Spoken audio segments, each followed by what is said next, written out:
Hello and welcome to Dukascopy TV. Now, as some of you may know, OPEC is up against it. Another bout of cold weather is expected in the US. Libya and Iran's oil could be returning to the market, and this means OPEC will be producing a lot more oil than is perhaps required. But prices have been holding firm, with no signs of declining anytime soon. Joining me on the line is analyst Carsten Fitsch of Commerzbank in Germany. Carsten, welcome to the programme. You've mentioned to me previously that oil prices are in a lethargic state right now. Briefly explain what's causing this and what you feel could be the solution to stimulate prices. Oil prices are in a kind of steady state at the moment. If you look at supply-demand balance, it's rather balanced. Demand is picking up somewhat according to latest estimates from International Energy Agency. On the other hand, we have some production outages, and at the end, the oversupply we had seen in previous year has more or less diminished, so OPEC produces more or less the amount of oil which is actually needed, and so that leaves prices rather stable with a slight upside trajectory in the recent days.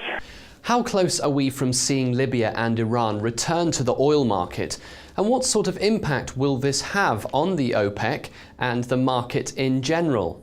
So our baseline scenario is that some of Libyan and Iranian supply will return to the market later this year. Libya perhaps already in the first half of the year, Iran more likely in the second half of the year.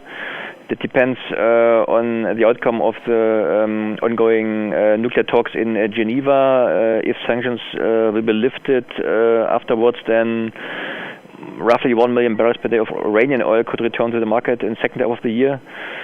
In terms of Libya, it's more difficult. It seemed that in general already slight normalization started in terms of oil supply, but now we get some setbacks again in February, so it's less certain that Libya could return to the market, which also explains the strength in oil prices in recent days. But if the supply returns in Libya and Iran, then of course OPEC would produce more oil than needed, which would put pressure on prices and increase pressure on OPEC producers like Saudi Arabia to curtail output and to support prices or prevent a price drop to be less than $100 per barrel.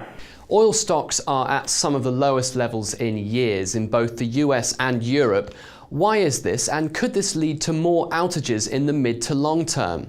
This is because of the very cold winter weather in the United States in the last few weeks and months, which caused a strong increase in demand for heating oil and pushed distillate stocks downwards. And we also had a very rare occasion that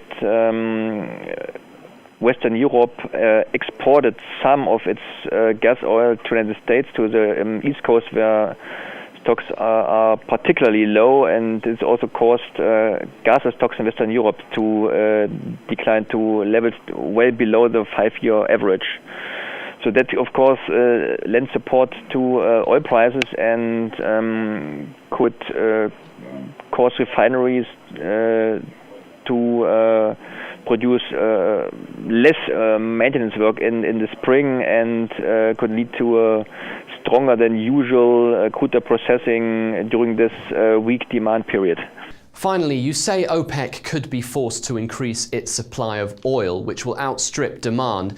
Now that we're seeing better growth in key places like the US and Europe, will this balance out over the coming months? This, of course, is an upside risk to our demand forecast, but on the other hand, we have some problems in emerging markets, which were the main driver of global oil demand growth in recent years. So these two factors could balance each out. So there's no reason to expect further upward revisions to oil demand growth forecast this year. Okay, thank you for joining us on Commodities Corner. Join me tomorrow for a look at the latest on the Aussie dollar and how China's overbearing influence is causing growing concern. Bye-bye.